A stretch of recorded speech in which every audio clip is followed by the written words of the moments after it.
Guys, so today we're going to do a little survival guide on how to purchase leopard geckos at reptile shows. Generally, reptile shows is a good place that we see people coming to buy either to get into their first leopard gecko or maybe another leopard gecko, and they're generally it's for pets, but there are some people who come there to buy breeder quality stuff. So this is pretty much just to go over what you want to look for and how to get good stock into your collection. Number one, this is for going to buy your first pet. Make sure you do some research before you get there. Know what these animals, as far as leopard geckos go, what they eat, the supplementation, their housing requirements, the calcium, of course, is for the supplementation. Make sure you can do all that and you can handle that with ease. They're not hard animals, but you do want to do a little bit of basic research before you go ahead and purchase these things. Secondly, from a breeder standing at a table, if somebody walks up and says, "What are these?" Probably not going to sell it to you. That goes along with the basic information that you should know beforehand. You need to be a little bit educated before you come and purchase these animals. They're not difficult. They are very easy to keep. They can be great pets. They live a nice long life, up to 15, 20 plus years. And they're very easy to maintain, and they're very easy to breed if you want to take that next step. We don't recommend going into breeding right away. You should keep these animals for a couple years, several years before you decide to go to the next step, because there's a lot more into that, which we get to another video. So let's say you come into the show. You have the basic knowledge, leopard gecko, that's the animal you decide you want to get for your pet. The next thing is you have to go find one that you like, it's extrinsically pleasing to look at, you think it's going to be a good pet. So what you have to go from there is go around, check out all leopard gecko breeders. There's generally several breeders at each show, and you want to find out a nice healthy specimen. Before you get to that part, you have to make sure that when you get to the table, the breeder is able to give you information as far as the parents, what produce that, what that animal is eating, what the calcium and supplementation regimen is that they're giving their animals. Basic information. If that breeder's unwilling or just not very interested in discussing that with you, I probably would move on. It's a good indication they might be hiding something, or they just they're probably going to give really bad customer service if they don't exactly want to give you the basics on what you're interested in buying. There's several breeders out there, tons of them that are great to purchase from, will give you all the information you need and great customer service. After that, you want to look for the guarantee. This is different with every single breeder. Some breeders give a 24-hour, 48-hour, 72-hour, whatever. Some do lifetime of support. Everyone's different. But generally there should be some kind of guarantee that these animals that they're selling you are healthy, and of course they're going to be there for you if you need any kind of help. So after that, you find yourself a good breeder. You found probably several of them. Next, you want to go into what to look for in an animal. There's several things to steer away from. Number one, you want to check out the body condition. Check out the tail. The tail's a big one. If it looks a little thin, or it's kind of depressed in, it's not real nice and plump, you don't see the nice rings are fattening out, that's where leopard geckos store their fat. If it doesn't have good fat, and the tails look kind of thin, it's probably an animal you want to steer away from. If you see several geckos on the table that look like that, probably a breeder you want to steer away from. The animals aren't generally eating or doing too well if they're not in good tail condition or body condition. You could also judge the condition by, you don't want to see the hips, which would be right obviously above the tail base. And you don't want to see the shoulder blades. Any of those are indications that you should probably steer away from that particular gecko. Another one that unfortunately we still see is MBD, which is metabolic bone disease. It's a key sign that there might be something internally wrong with the gecko, or the husbandry is incorrect. How to look for that is the animal, the key, kind of strikes you in the face is there'll be swelling at the joints in the legs where the feet meets the forearm, and of course at the elbow. The front legs might be bowed. The animal will not be able to support itself. It won't be able to stand there and support itself. A leopard gecko should have nice, 90-degree turns on their elbow and be able to stand up straight. Another thing is the jaw. Make sure you got good jaw alignment. The bottom jaw is really short, top jaw is really short, or vice versa, and the jaw kind of looks a little flimsy.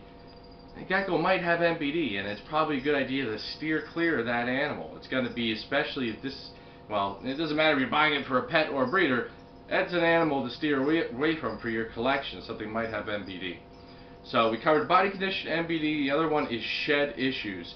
Take a look at the eyes. Take a look at the toes.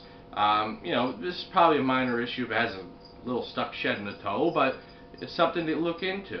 The eyes, you want to make sure they're nice and clear. They don't have any kind of goo in them, no kind of eye infections. They're not holding their eyes open real slim. They're nice, bright, alert, and reactive. It's a term, a little sentence we like to use in the vet world, BAR. They're bright, alert, reactive. When they're looking at you, they're with it. They're looking at you. They're bright. If the animal kind of looks lethargic, it's like laying in the cup, and even when you pick it up to examine it, it's still kind of like laying there and doesn't really want to get up. That's not 100% normal. It could be an indication of an animal, once again, to steer away from. So there's some clues to help you identify an animal that, an animal and or a breeder that you want to stay away from. You want to look at the health status of these animals. And don't, if you happen to fall prey to an animal that you might have an issue with or might look like it has MBD, go back to that breeder and talk to your concerns with them. Don't go to another table or another breeder down the line and badmouth them and or go to another table at that same show. I mean, go to them. The transactions, not that we don't want to help you. It's just it's a transaction between you and that breeder, and they should be I guess respectful enough to help you out and to fix things if they need to be fixed or answer any questions you might have. And on the flip side of the coin too, you have to be pretty politically correct if you see animals at a show that just look sick. You have to make the people who run the show aware of this. A lot of times they're really busy that day. They're running around, and it's not that I want people to go around and point out and say, oh, this guy's got a sick gecko, this guy's got a sick snake. That's not the topic of this minor little rant here. It's, as a community, we have to be better against things like that and make people aware.